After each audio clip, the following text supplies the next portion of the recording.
যাদের ছাদ বাগান পছন্দ, ছাদে গাছ লাগানো পছন্দ, তারপরে ছাদের নিজের লাগানো সবজি খেতে যারা পছন্দ করে তাদের জন্য আজকে ভিডিওটা। এটা আমাদের ছাদের ছোটখাটো একটা ছাদ বাগান আছে।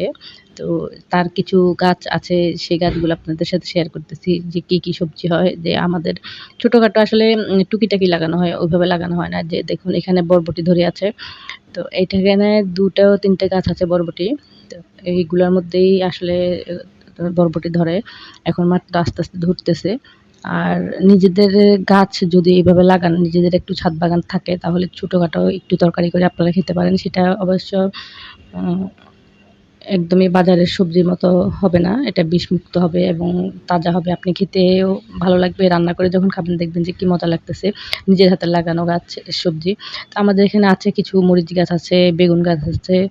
তারপরে কিছু শাক আছে যেমন ডাঁটা শাক আছে, কিছু মিষ্টি কুমড়ার শাক আছে। এগুলো ছোট, ছোট করে লাগানো হয়। তো ছোট, ছোট যখন হয় গাছ তখন আস্তে, আস্তে তুলে এটা আমরা খেয়ে ফেলি। এখানে পুদিনা পাতাও আছে আমাদের। তো এই যে দেখুন বেগুন ধরে আছে। ছোট, ছোট গাছে আসলে বেগুন ধরে। দেখা যায় যে ২ টা ৩ টে গাছ থাকে যখন তখন কিছু, কিছু গাছের থেকে আমরা সবজি তুলে নিয়ে যাই। আর এটা হলো টক পাতা, মেট্রোস পাতা যেটাকে বলে সেটা। তো আর আছে এই যে কাঁচামরিচ, কাঁচামরিচগুলো দেখা যায় আমরা নিয়ে আসি, তারপরে খেতে পারি। অনেক সময় দেখা যায় কাঁচামরিচ খেতে ইচ্ছে করতেছে তখন ছাদ থেকে গিয়ে একটা কাঁচামরিচ নিয়ে আসি। আর আছে লেবু গাছ আছে, এখানে কিছু ফুল গাছও আছে আমার।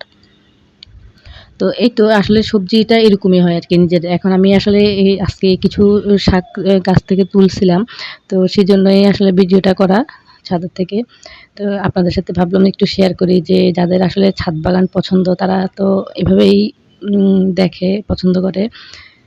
আমরা ঘুরে, ঘুরে আমি আপনাদেরকে দেখাচ্ছি। অতটা বড় না বা অত বেশি গাছ আমাদের ছাদে নাই। আছে যা টুকিটাকি অল্প কয়েকটা। ওগুলাই আপনাদের সাথে শেয়ার আগে ছিল অনেকগুলা গাছ। ওগুলা এচ ইয়ে হয়ে গেছে, শেষ হয়ে গেছে। তো এই যে দেখুন এই যে একটা শাক এটা আরকি আমরা পুনর্নবা শাক বলি। এটা একটা ঔষধি সম্পন্ন শাক। এটার অনেক ঔষধি গুণ আছে নাকি। আপনারা চেনেন কিনা জানি না। যদি চেনেন তাহলে জানাবেন। এই শাকটা এটা কিনতে পাওয়া যায় বাজারেও। আর নিজেরা যদি লাগান তাহলে ভালো। তো এখানে দেখুন কিছু শাক তুলে নিয়েছি। পুঁই শাক, মিষ্টি কুমড়োর শাক, আলুর শাক, তারপরে পুনর্নবা শাক সবকিছু মিলিয়ে ডাঁটার শাক এগুলা তুলে নিয়েছি। তো এগুলো একটু ভাজি করে খেতে খুব মজা লাগবে। তো এই তো আজকে এই পর্যন্তই। কার কেমন লাগলো জানাবেন।